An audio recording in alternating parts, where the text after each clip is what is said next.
Have you ever looked at a couple and thought, they have it all? That was us. Sarah and me, Mark. From the outside, we were the picture of perfection. A beautiful home, two amazing kids, and a love that seemed unshakable. Sarah was my everything. She was vibrant, intelligent, the kind of person who lit up a room just by walking into it. We'd been married for 12 years, and I still got butterflies when she smiled at me. I thought I knew her better than I knew myself. I was wrong. It all started subtly, so small I almost missed it.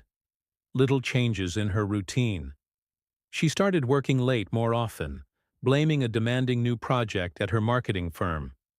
Then there were the girls' nights, which suddenly became a weekly occurrence. At first I was supportive.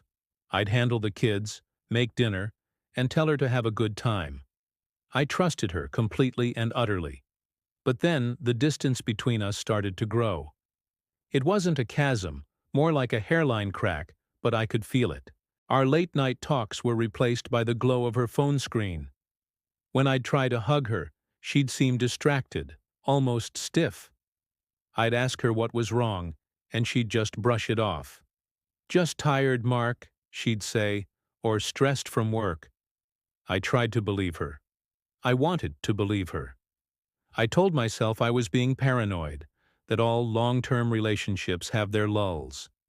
I suggested a weekend getaway, just the two of us. She agreed, but without the usual excitement. The whole trip felt forced. She was physically there, but her mind was a million miles away. The silence in the car on the way home was deafening. That's when the first real seed of doubt was planted. The real turning point came one Tuesday evening. Sarah was supposedly at a work dinner. I was putting our son, Leo, to bed when he said something that stopped my heart. "Mommy smells different lately," he said innocently. "Like Mr. Henderson's flowers." Mr. Henderson was our elderly neighbor. He didn't grow flowers. He smoked a very specific brand of cigars. And suddenly, a memory clicked into place. A few weeks prior, I'd picked up Sarah's coat from the cleaners, and I had noticed a faint, unfamiliar smell. I dismissed it then. But now Leo's comment brought it rushing back. It wasn't flowers. It was cigar smoke. My mind started racing, connecting dots I hadn't even realized were there. The late nights, the phone glued to her hand, the emotional distance. It was all starting to form a terrifying picture. I felt sick to my stomach. I knew I had to find out the truth, but I was terrified of what I might find. That night, I couldn't sleep. I waited until she was sound asleep, and then I did something I never thought I'd do. I picked up her phone. My hands were shaking so badly I could barely unlock it. I knew her password. She'd told it to me years ago. Her text messages were a minefield. I scrolled past conversations with her mom, her friends, and then I saw it. A name I didn't recognize. Alex. The messages went back months. They were filled with inside jokes, flirty exchanges, and plans. Plans for work dinners that were actually romantic dates. Plans for girls' nights that were secret meetups. My blood ran cold as I read messages detailing their trysts, their secret language, the lies they'd constructed together. Every word was a dagger to my heart. "Can't wait to see you tonight," one message from him read. "Last night was incredible," another said. Sarah's replies were just as enthusiastic, filled with heart emojis and promises I thought were reserved for me. There were photos, too. Selfies of them together in dimly lit bars, looking happy, intimate. One photo made me physically recoil. It was of them in a hotel room, a bottle of champagne on the table. It was taken on the night she was supposed to be at a team-building retreat. The perfect life I thought I had. The woman I thought I knew. It was all a lie. I felt like I was suffocating. I put the phone down, my mind a chaotic storm of betrayal and pain. The foundation of my world had just crumbled beneath my feet. The next morning was surreal. I watched her get ready for work, laughing on the phone with her friend, completely oblivious to the fact that I knew everything.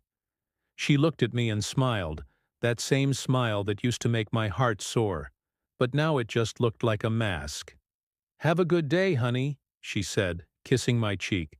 The casual affection felt like a slap in the face. I couldn't confront her, not yet. I was too broken, too lost.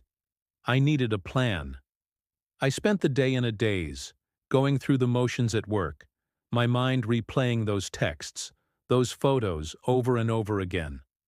The pain was a physical thing, a heavy weight in my chest that made it hard to breathe. How could she do this to me? To our family? I decided to gather more evidence, not for a court, but for my own sanity. I needed to see it with my own eyes. That Friday she told me she had another late client dinner. I told her to have a good time, my voice hollow. As soon as she left, I called a babysitter and followed her. She didn't drive to the fancy downtown restaurant she'd mentioned. Instead, she went to a quiet, upscale bar on the other side of town. I parked across the street, my heart pounding in my chest. A few minutes later, a man in a sharp suit pulled up. He got out of his car, and I recognized him immediately. It was Alex Peterson, a senior partner from her firm. A man I had met at company Christmas parties. A man who had shaken my hand and complimented my family. He walked into the bar, and through the large window I watched him greet my wife with a long, passionate kiss. Seeing it happen, right there in front of me, was somehow worse than reading the texts. The digital betrayal had become horrifyingly real. I just sat there in my car, frozen, watching them laugh and hold hands across the table. They looked like a couple in love, completely lost in their own world. A world that didn't include me or our children. I don't know how long I sat there, but eventually, I just started the car and drove home. The rage and the sorrow were at war inside me. I wanted to storm in there and scream, to expose them both. But what would that accomplish? I thought of my kids, asleep in their beds, innocent and unaware of the storm that was about to break over our lives. When Sarah came home a few hours later, I was waiting for her in the living room, the lights off. "Mark, you're still up?" she asked, her voice cheerful. I turned on a lamp. The look on my face must have told her something was wrong, because her smile faltered. "Is everything okay?" I didn't say anything. I just placed her phone on the coffee table between us, open to the picture of her and Alex in the hotel room. I watched as the color drained from her face. The silence stretched on, thick with unspoken truths and shattered trust. Her perfect mask finally cracked, and for the first time in a long time I saw the real Sarah. And she was a stranger to me. The fight that followed was the end of us. It was loud, it was painful, and it was necessary. Rebuilding my life from the ashes of my marriage has been the hardest thing I've ever done. Some days are better than others. The pain of betrayal doesn't just disappear. But through it all, my focus has been on my kids, on giving them stability and love in the midst of chaos. The picture-perfect life is gone, and what's left is something real, something messy, but also something honest. I'm learning to trust again, starting with myself. And I know, with time, I will heal.